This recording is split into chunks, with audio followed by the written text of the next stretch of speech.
শহরের ব্যস্ত রাস্তায় প্রতিদিন ছুটে চলে অসংখ্য রিক্সা, কিন্তু প্রতিটি রিক্সার পিছনে লুকিয়ে থাকে একজন মানুষের গল্প।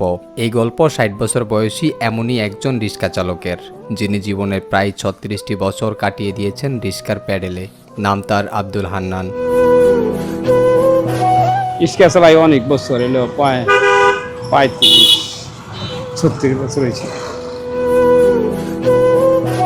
বয়স বাড়লেও থামেনি তার পথ চলা, কারণ নিজের খরচ নিজেই চালাতে হয়, নিজের কাজও নিজেই করতে হয়। দিন শেষে যা আয় হয় তা দিয়ে চলে তার জীবন। নিজের কইরা খাওয়া লাগে, নিজের কামাই করে নিজে খাই, বুঝছেন? চলে না তখন মনে করে না পাইরা চালার লাগে, সংসার চালা লাগবে কি, কারণ আমার ফ্যামিলিটা চালা লাগবে না।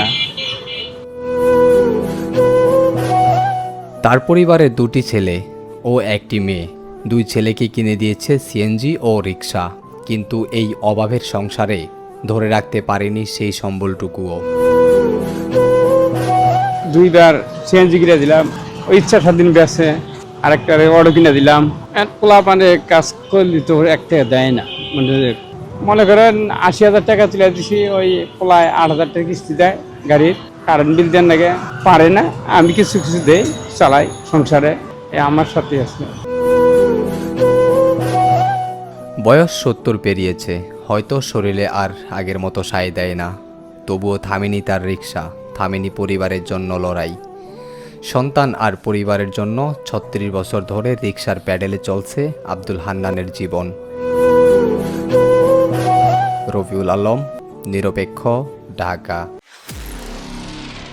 নিরপেক্ষ, সত্য প্রকাশে আপোষহীন।